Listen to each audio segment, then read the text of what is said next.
So we need to have a dialogue, a discussion, a chit-chat about Raiden. Raiden has been heavily neglected in the entire marketing process of Mortal Kombat 1, and I am certain that it is intentional. After all, he is the new champion of Earthrealm. And sure, Liu Kang did have a rocky time as Earthrealm's champion, being dead in 2 different timelines, but I do feel that Raiden will not suffer the same fate. Let's go over the signs pointing to his success and potential destiny in the new era, and why I think Raiden will be the prodigy of Mortal Kombat 1.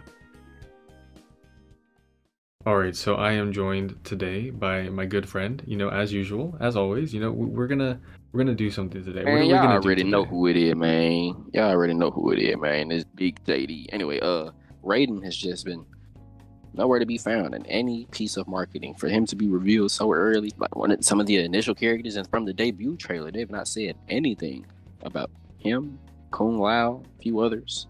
And it's on purpose, I'm sure. It's on purpose. At least Raiden. Yeah, at least for Raiden, I think, is the one where I'm like certain that something is going on behind the scenes, right? Like they are partaking in some cookery. They're definitely being chefs behind the scenes with Raiden's character. I think that, like, as far back as the day that this game was announced is when they started planting the seeds. In the reveal trailer, Shang Tsung, it is shown that Shang Tsung is inevitable. He basically is the Thanos of Mortal Kombat. And he will always keep coming back and wreaking havoc on the timeline. And in that trailer, he didn't kill a specific character. And who was that, JD? Who was that? My guy Raiden. You know what I'm saying? Big lightning man. Looking at Big Lightning Man. Now he's kind of a small Lightning Man, but we still love him. We still love Raiden in the timeline. But he was not killed by Shang Tsung in that trailer. And back then, when we had no context of the game, maybe we didn't think much of that. But now with the much wider context of the story of the game, this does seem like it was intentional, and it is very important to the destiny of Raiden and how his character is going to progress in the new era. But even with that said, right, it doesn't really give us much to go off of. I think that the main foundation here is that we can expect Raiden will not be killed at the hands of Shang Tsung. And especially now that we know that Shang Tsung is actually pulling the strings in a lot of different things within the timeline, so like the Tarkat disease, potentially what is happening with Outworld in general, so like Reiko and General Shao, etc. It does probably mean something that he was not killed by Shang Tsung, or Raiden of course was not killed by Shang Tsung in the reveal trailer. So maybe Raiden is free of Shang Tsung's torment. Raiden is not going to be inflicted with anything bad from Shang Tsung. Like, and then Ed Boon has said in damn near every interview about the game that with the new timeline, Liu Kang and Raiden have reversed roles. So that means he's going to be as prominent to the story as Liu Kang was in the old timeline. So Raiden is Liu Kang now, pretty much. And Liu Kang is Raiden. So with that being said, I'm guessing he's going to get the same kind of chosen one kind of treatment. But according to what we've seen so far, especially like the main thing that comes to my head is when Raiden and Kenshi had their little conversation during I think that was the gameplay reveal of the game. And Kenshi was saying, you have skills, but you lack experience. And Raiden was saying, what I lack in experience, I make up for in heart. So I'm guessing, I don't know, because it's weird, because I remember Raiden being, according to his bio, he was just some guy that lived on a farm, and he didn't care much to take up the responsibility that Liu Kang was trying to put into his hands.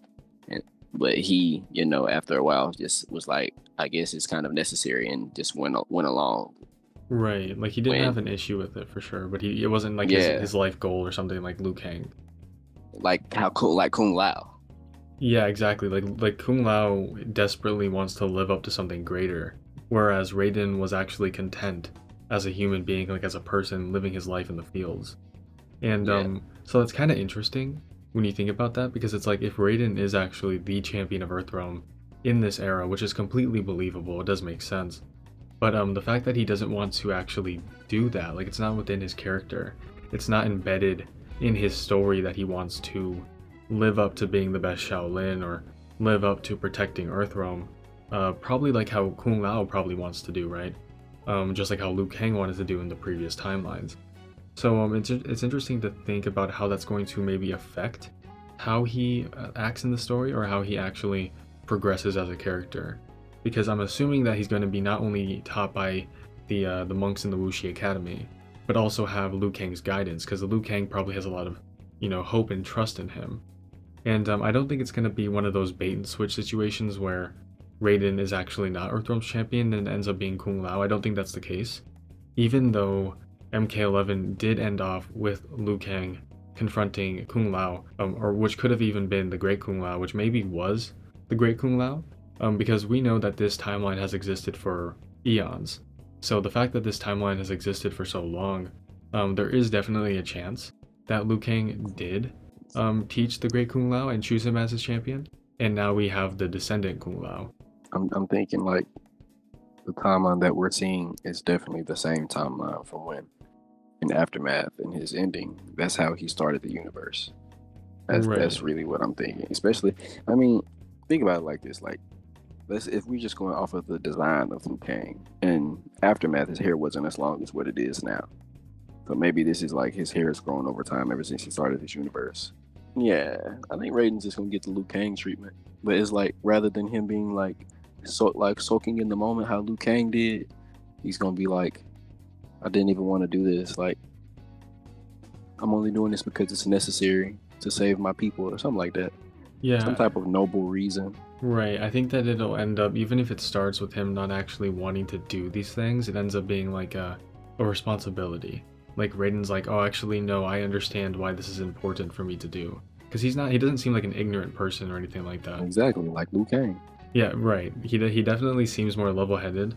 And I think that line alone with Kenshi is a good example of that, where even when he does face torment or he faces somebody who's belittling him, like Kenshi was, Raiden is still level-headed, he seems very respectful, and he seems very wise. And I think that's one of those aspects of his character that, like, probably, you know, carried over to a heavy extent. Raiden, I guess you can argue that Raiden wasn't as wise in the NRS era, but Raiden's character, the fundamentals, he's a wise man, right? And so even in his younger age now, I'd assume that he maintains that. But that's what I'm curious to see. Like, he's clearly a lot younger. I want to see like how his relationship is gonna be with other characters. Like when he finally meets Shang Tsung, or when he finally meets Shao, or you know, stuff like that. And it's like, is the relationship gonna be like completely different, or is it gonna be like kind of the same, like kind of, you know, a similar relationship to what they were in like past timelines? Because what if it's like when you not react, but like converts with certain characters in the game, like how they had, let's say they had problems in the old timeline. Let's say it's like, for example, Quan Chi and Bihan, I guess. But it's like every time they talk, it's like you can definitely tell that there's a tension. It's not like just two people who don't know each other having a conversation. Like it's like how supposedly the timeline's trying to unravel back into its older self, like how Tarkat's still taking place because now it isn't a race of people, it's a mutation. So it's like that's kind of reverting back to how things were in the past timeline. So it's like, or Raiden, I'm sure he's not. It's clear he's not a guy. He's a regular human. And Ed Boon even said that they're going to show how he got his powers, because maybe, I guess, Liu Kang just gave them to him because he has the power to do that now. I guess I don't know, but yeah, he's going to be a focal point of the story for sure. Like end of the game type fight. Like yeah, no, I agree. High, everything's on the line. Liu Kang says it's about time for you to be the champion of Earthrealm. I don't know if he's champion of Earthrealm. I feel like there has to be a threat to Earthrealm. True. No, that's true. I think that also I wanted to quickly, we'll get back onto this. I wanted to quickly close up that point that we talked about earlier, because we kind of didn't go anywhere with that, with the Great Kung Lao. I think that there's also a chance, I want to make it clear to the viewers, that I think there is also a chance that that MK11 ending was a proof of concept. So maybe, because we were all expecting Kung Lao to be the champion, you know, before we got the bios, we were all expecting that. And so I think that there is a chance that maybe that was not canon. Like that was just like a proof of concept. They were trying to say like, hey guys, Liu Kang is going back in time to choose a new champion. And that was before they had the idea of bringing back Raiden. Yeah. I feel like that's what everybody were kind of leaning towards anyway, because when the trailer dropped, everybody thought the first character was Kung Lao, or like the Great Kung Lao. But then you realize Kung Lao is a completely different person, and people were saying like the Great Kung Lao. Then when the website officially updated and showed all the character bios, it was no, just Kung Lao. So it's like, okay, maybe they just did that for the ending to show like, you know, hey, this is what's about to happen. Liu Kang's going to be the god in the next game, basically. Yeah, okay. I was making sure that was like, that we said that, because it's like, I don't want people to think that we're just completely stupid or something. So with that said though, we can continue on with what you were saying. I do think that Raiden is going to be crucial to the game, to the story. And that's why I do, regard him. I feel like he's going to kill Shang Tsung. No, exactly. Okay, so we'll just get right into it then. We're just ripping this open. We're just getting right into this, aren't we? Yeah. So I do think that Raiden, with his powers, with whatever happened, I think that Liu Kang definitely does have the power to give him a blessing, which probably the blessing in question was giving him back the lightning powers that Raiden gave to Liu Kang. And since we know that history repeats itself, we know this from time and time again, from the conflict that Liu Kang and Raiden once had, I think that this is going to be that same thing where, okay, so they're bound to have a conflict, but instead they're bound to like have a certain event. And so maybe that's Liu Kang giving him back his powers. Maybe this is going to happen later on in the game, and Liu Kang, tries to do something desperate or try to do something that is, not the wisest decision, and Raiden is the one that has to take the mantle and make these decisions, or the one that has to try and stop Liu Kang. Not saying that that's going to happen, but I just think that there is going to be something where Raiden, who, again, we have seen nothing from his character, yet with what we've seen that Shang Tsung doesn't kill him, so Shang Tsung might not affect him. 2, he's a very wise, very level-headed character. And 3, he seems that he is strong. He does seem like a very strong character. The lightning powers are back, etc. Right? So, and I think that this also kind of lends itself to this much bigger theory, which I don't know how I want to get into it, but we do know that Liu Kang's fire is like connected to Onaga and stuff like that. So I think that if Onaga is in this game, or if Onaga does end up being the main villain of this or the aftermath of this game and whatever, I think that there is very easily a chance where Raiden is the only person that can stand a chance. Let's say that Onaga maybe has a way to take out Liu Kang, or Shang Tsung finds a way to take out Liu Kang or something. I do think that Raiden is going to be that last stand. And kind of going back to what you were saying about the character relationships, I think that's going to be very valuable with Raiden as a character. So like, especially if Shang Tsung does have knowledge of the past, because we know Garrus does, we know Liu Kang does, I think it is very possible that Shang Tsung does as well, somehow, right, somehow. And maybe he tells General Shao about Raiden. I think it would be like a very cool interaction where, let's say Raiden is going to go to Outworld, which we know he's going to because of his canon fight with Li Mei, which does seem is going to be in the story mode. So let's say that like Shang Tsung I wonder why that fight even happens. Like, we literally don't know anything about this story like at all, because we see Liu Kang and Li Mei in a cutscene together, all good, and then there's the Raiden and Li Mei cutscene where she's saying this fight is more important than he knows. I'm like, damn, what y'all fighting for? Ain't y'all on the same side? No, true. I think that maybe it has to do with the royal family, because I think Li Mei specifically, one of the most important things to her character is proving herself and proving her innocence because of what happened with her in the Umgadi. Okay, yeah. So maybe Raiden is on Kitana's side or something. And again, I do think that Kitana and Mileena are going to be with Li Mei and be on her side. But let's say that maybe Sindel doesn't trust Li Mei, and maybe Raiden, like by instinct or by proxy of being on the side of Kitana and Mileena, wants to protect Sindel or listen to Sindel. There's definitely a chance that that fight does happen, where Li Mei wants to do something, but Raiden and Liu Kang and everybody wants to do the opposite. Not that Li Mei is going to be a bad character or anything, but I do think that that fight is probably gonna stem from something in Outworld, right? With that same token, right, it's just like I'm curious on Raiden's interactions in general, because if Shang Tsung did tell Shao Kahn or all these people about Raiden, it would be kind of silly, because they're like, like, oh, we warned you about Raiden because Raiden is like a threat to you know, our plan. And then there's like, oh, he's just a puny kid, like Raiden's just a kid, you know what I mean? And so I think that that could definitely be a plot point as well.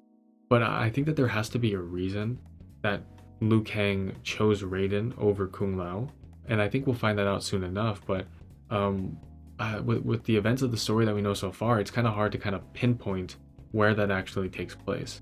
I don't know. It's gonna be interesting to see, because that just makes me think. Like I said in a previous video, it's clear that they chose this amount of characters for a reason. I'm sure that they could have pulled off having a bigger base roster or something. That is like, I feel like all of these characters are gonna play a big part as far as like their reason for being a part of the story. I feel like this is like the sweet spot for the amount of characters to be all intertwined and not, you know, ever not have 2-3 characters be jobbers.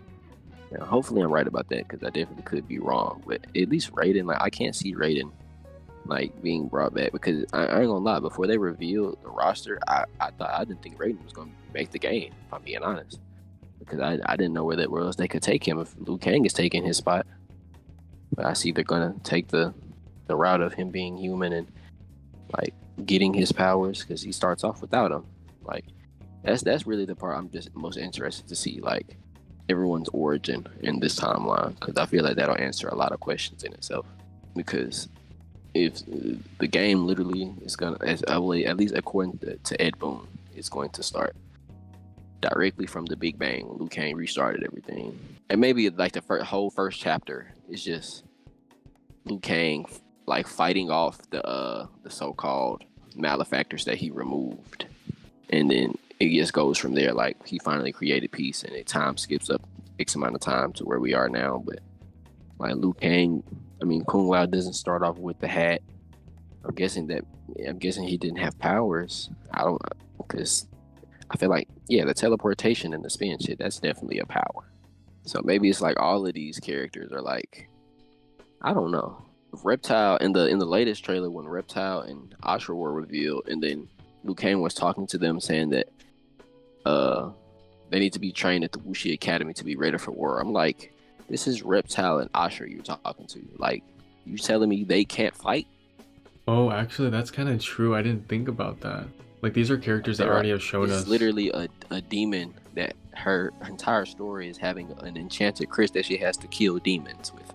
Like, there's no way she's not ready for war. And then you have Reptile, an entire different race, who has the ability to shapeshift into a regular human being and do all like acid spit, force ball, all type of shit. You mean to tell me they aren't ready for war? So I'm not understanding. Maybe everyone starts off with nothing, and then during the story, everyone progresses and gains power. I don't know. Yeah, that's true. I would assume that I wouldn't say everybody, but I'd say at least Raiden, Kung Lao, Johnny Cage. Kenshi says Raiden lacks experience, so I'm guessing Kenshi's just been training with the Yakuza this whole time. So true. He's definitely ready for fights. I don't know. I guess Lee May's trained, being a constable in ex Ungadi. Yeah, her and Tanya seem pretty like and she trained they're like veterans. Tana and Melina. It's going to be interesting to see all the origin story. That's really what I'm most intrigued for. Yeah, and like you said, the fact that like even Liu Kang wants to train even Ashura and Reptile, both characters who have shown like this crazy amount of prowess, right? Okay, and puts into perspective, like, what does Raiden have? Like, because if Raiden had nothing, let's assume he had nothing, and he was blessed with the lightning powers back from, or the thunder powers back from Liu Kang, then like what did this character have, or what does this character have that Liu Kang sees as so important? He obviously is still a warrior monk in training, and that's obvious. We saw him training with Kenji, of course. But the fact that even Ashura and Reptile need training, which it very much so might be not training per se, but it might be preparation for war against Shang Tsung or against Onaga's undead army, etc. In terms of Raiden, though, I think Raiden is going to be a unique instance where he's going to need training from the ground up. And even if he does, there has to be a reason that Liu Kang sees something within him that actually dictates where the story's going to go, or actually helps Liu Kang have this sense of ease and this certainty with this character. And there is also very much so a chance, we haven't talked about it just yet, but the amulet. I think there's a chance that the amulet actually has a prophecy. And that prophecy that is held like with the amulet. You could play the MK9 role. Exactly. Like, it won't do the same thing, but it's gonna work in the same fashion, right? Yeah. Like he starts seeing premonitions of the future, so supposedly. Right, and I think that, and not the past, like Raiden did. Like maybe he sees the future now rather than the past. I mean, wait. No, you got it. You got it. Yeah, you got it. Because the future Raiden let the past Raiden see things, like premonitions. So yeah, you're right. Okay. But I think that's very, very possible. And maybe the amulet, I'm assuming that Raiden, let's say that the amulet this time around is like something that was given to Raiden through his family, because Raiden is a family man now. Let's say that it was like an ancient thing given to him by his family, and he thought it was just like good luck or something this whole time. But when he meets Liu Kang, he starts getting these premonitions, because Liu Kang triggered the amulet to start actually giving him these visions. And I think that that's very possible. Even if the amulet isn't that important in the story, I think that it being there, it existing, is important, right? And so even if we don't actually get to see what it does just yet, I think that its existence might also have contributed to why Liu Kang chose him as champion. With what you were saying about Raiden's amulet, maybe, I already said this, but I just paraphrase up until this point. Maybe this Raiden sees the future rather than the future Raiden sending premonitions to the past, if that makes sense. It does make sense. Karma have some type of visual representation or something on the screen so y'all can see what the fuck I'm talking about. Yeah, I'm sure to have something like that for MK9, yeah. Exactly. So maybe this Raiden is seeing like flashes of like, he can't even make out who the figure is. He just seeing bad shit happen to a lot of the people that he comes in contact with, like that'll be around him ever since he started being around Liu Kang. And he keeps them away from Liu Kang for a while, but I feel that Liu Kang kind of he remembers what MK9 when Raiden was having problems, and then Raiden was like Liu Kang was like, Lord Raiden, what is wrong? And then Raiden was like, nothing, Liu Kang, the tournament awaits. But Liu Kang was still like, I know something wrong, you're just not telling me. So maybe they you know what I'm saying, make a play on that and just swap the roles, like literally. Like I feel like Ebu's been saying that on purpose. They're just swapping roles because that's literally what happened in MK9. So maybe it's like Raiden is having the premonitions and he's saying nothing. He's saying nothing, Lord Liu Kang. He's like, oh, I guess, but he really knows that there's, you know what I'm saying, something going on. Yeah. And yeah. After a while, like the deeper into the story they get, the more vivid they become, and then they see. Maybe he's not even seeing Shang Tsung. Maybe he sees Shang Tsung as a part of it, like it's like a big part of it originally. So that has him thinking that Shang Tsung is the problem. But then later on in the game, towards the end of the game, he sees Onaga, and it's like he don't even know who that is. It's like, ooh, that's some true. Big, you know. Dude, could you imagine like if Liu Kang talks to Garrus in the beginning of the game and he tells him there's an issue, we don't know what the malefactor is that's fucking everything up, and then he meets Raiden and he talks to him and the amulet helps him see that like Shang Tsung is the one pulling the strings. Like maybe Raiden and his amulet are what actually tells Liu Kang, hey, we have to go to Outworld now. Like we have to go to Outworld, something's wrong there. That would be crazy. But yeah, I do think that the premonitions and the visions can lead to like seeing Shang Tsung, or if not seeing Shang Tsung, seeing the undead army, and then maybe seeing again Onaga. And I think it could be one of those things where only that's where I think they were going.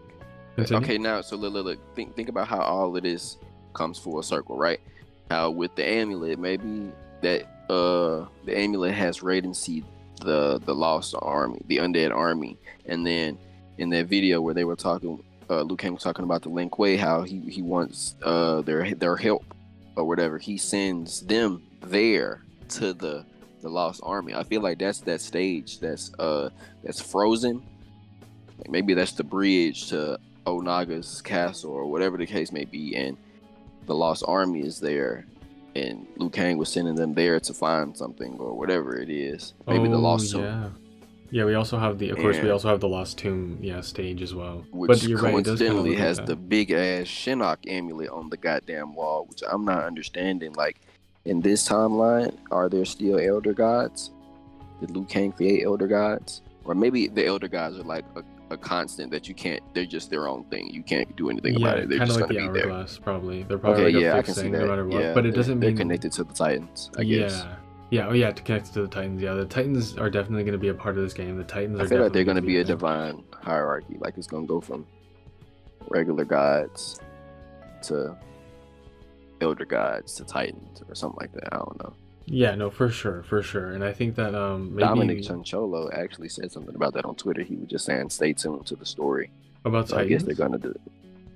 Yeah, he was. Someone asked, "What's the hierarchy of the elder gods in this universe?" And he said, "Stay tuned to the story to find out." Oh, that's fire. See, I'm actually very intrigued to see how Titans kind of weave themselves. Weave themselves? Is that the right words? Wove themselves? Sew themselves? Woven. Okay. How they get into the story, right? Know. You know, how they cook it up, right? Yeah. What piece of the pie do the elder gods and the Titans have in this story?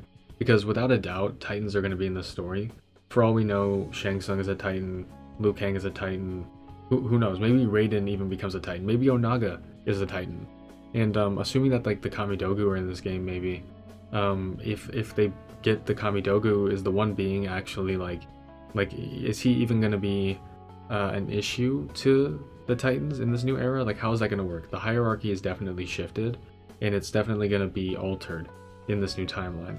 And part of that would have to probably do with Liu Kang, and part of that would also have to do with Liu Kang altering other malefactors. So maybe him shifting the balance of power like also altered the balance of power in the hierarchy as well. In terms of like Raiden, like when you get down and deep to like the lower class, things like the amulet, things like the Kamidogu, things that are gonna be tools that can be used to not like keep in contact, but also see how the story will progress with these higher beings. I think that they're gonna be very important. So like again, like the Kamidogu, the amulet, the hourglass, I think that all of these items are gonna be very important, right? Yeah, for sure, in some type of way. Especially seeing that in the Dead Tomb stage, the huge Shinnok amulet is still on the wall. So that means that Shinnok has already been cast out of the Council of Elder Gods. He's already more than likely in the Nether Realm. And that also means Quan Chi has yet to escape. If they still use that same story, but then again, that can't be the case because, okay, maybe maybe it could still be the case because we see Quan Chi in Outworld with them when they're disguised and stuff. So maybe he has escaped the Nether Realm, or maybe, I don't know. The amulet, it's the same looking amulet. That's the same thing. You're not going to tell me that's not the same thing. That's literally the Lost Stone. Right, Alliance. It might have like a different, from Deadly Alliance especially, and that kind like of also maybe Shinnok's amulet isn't connected to Quan Chi in this. Yeah, that's what I was gonna universe. say. Maybe it has different significance, but either way, the tomb was always like a precedent to something bigger. It's bigger than Quan Chi, Shang Tsung. It doesn't even matter in the grand scheme of things. But those are definitely going to be the puzzle pieces that lead to like the bigger picture, which is probably going to be Onaga, right? The last game that this stage was in. Was Deadly Alliance, and then the game after that was Onaga's Reckoning. So it definitely could happen. No need for the Lost Tomb if he's already escaped it. Exactly. I am very intrigued on seeing how that works, and again, I do think that the amulet that Raiden has can probably lend them, a helping hand in seeing these things transpire. But I think there is a reason he chose Raiden. That's clear. Yeah, exactly. So if it's the amulet, if it's Raiden's potential, if it's Raiden's fate and the destiny, maybe Garrus talked to him about the hourglass, and the already determined destiny of Raiden basically says that he needs to be the one on the front lines. But there's also a chance, I think, that Liu Kang is making an improper judgment, not because Raiden isn't fit, but because we've seen this happen before, where Raiden said that he must win, and he thought he meant Liu Kang must win, but that wasn't the case. He needed Shao Kahn to win so that the Elder Gods could step in and stop the merging of the realms. That could have also happened in this timeline where Liu Kang made the wrong judgment and he thinks he's making the right judgment, and maybe him choosing Raiden as his champion and bringing the amulet closer leads directly into Onaga's hand. At least that's what we're hoping. I love the idea of Raiden being this like last stand against Onaga or even against Shang Tsung. But I do genuinely think though that even though again, Ed Boon has said this 1,010 times, that they switch spots, which is going to be very integral to the plot. But I do actually think that Raiden will not suffer the exact same fate as Liu Kang. Like I think that Liu Kang and Raiden's No, I don't paths think were he's not gonna die. Yeah, I don't think he'll die, of course not. But I do think that maybe him being the chosen one, like that aspect of it, is going to be heavily leaned into. I think that's possible. No, for sure. That makes the most sense. Obviously, we have there's so many things with the story now. We have the Lin Kuei brothers, we have the Earthrealm gang, we have the Outworld gang. We have like all these characters, right, that are gonna have to do something. At least we know Raiden is in Outworld at some point. And we do know he has the amulet. We know that he is the chosen one. He is the champion of Earthrealm. So we'll see what that means. For all we know, that's just a name, and it doesn't actually end up being integral to Raiden's character development. However, I do think that it is going to. I have faith in this story. I think it's definitely going to be huge. Yeah, right. I have faith in this story. But with that said, though, that's basically it for our theories on Raiden. I do think I want to end it off with this, though. And I want to ask you, what is your hopes for Raiden? So theories and stuff aside, what would you want from Raiden by the end of this game? Or is there anything specific you want to see transpire with the character? I really want, like, Liu Kang has already solidified himself as like that guy. Like don't play with him, like Mortal Kombat champion. I want that exact thing for Raiden. If I'm being honest, like okay, if I'm being realistic, I'd rather have it for Kung Lao, or maybe they both can have it, like share it. But seeing that it's already basically confirmed that he's taking the Liu Kang route, which I'm not mad at all.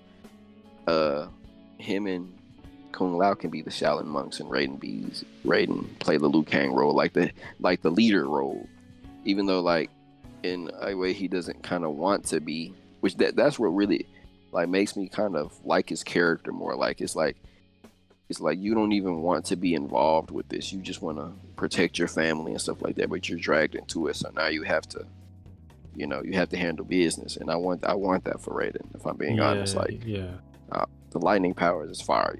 Like, I just feel like if you have lightning powers, you have to be a dog, bro. You have to throw them hands for real. Yeah, no, for sure. I'd like for him to. I'm not gonna say MK9 because we saw how that ended for Liu Kang, but I'm gonna say like he doesn't have to like be like the character at the end of the story to like fight the final boss or nothing like that, because I feel that the final boss is Onaga, so I don't think Raiden's gonna be that quite fast up to getting up to that point. So I don't know. Like, I don't know how far they're gonna take this story as far as like the villain. I'm hoping for Onaga, and even with that being said, that's already a pretty huge step. So I'd rather see Raiden be the guy to take down Shang Tsung. If that's saying like if he doesn't turn out to be the final boss, which I'm almost certain he's not. Yeah, no, so I'd agree. I'd like for Raiden to take that route. I wouldn't be mad at that at all.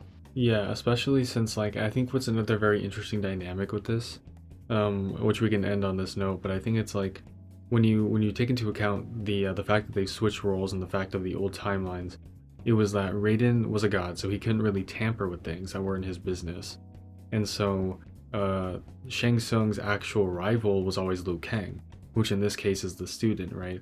So in this case, if it's the same way, Liu Kang is the god now, and Raiden should be the direct, rival to Shang Tsung.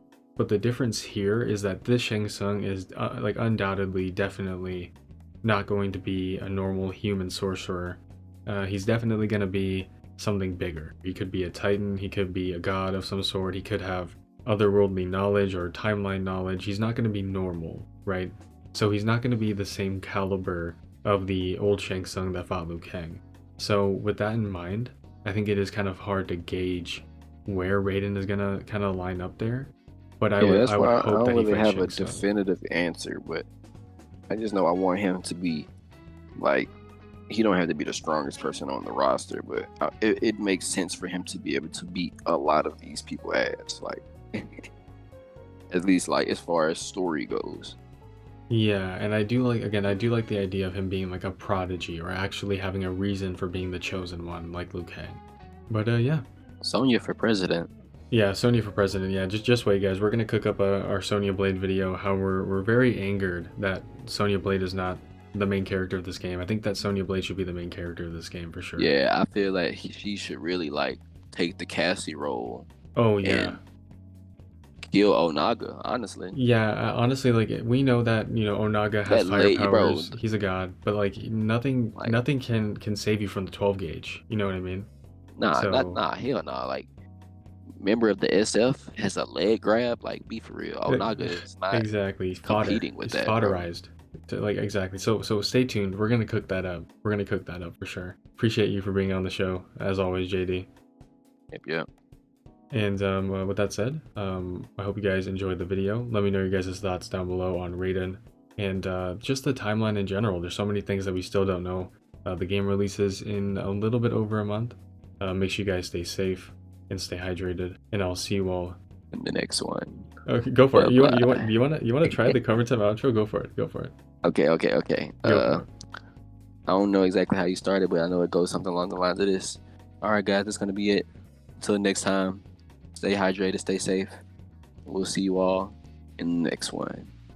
Bye-bye. When I ain't have a strap, it was just me and La Huncho with glass in right on my lap. We had just had to play, but then I thought we'd get caught. It's a rap, I had just caught the case. I was gonna take the risk. Then I came up with a strategy. I gotta find a new page. Scratch your name off the list. That's if you ever had thought it was sweet. I'ma take off your face on God. Back then with Jamie and Kevo, we going on 2 man. Some like the Hardy Boys.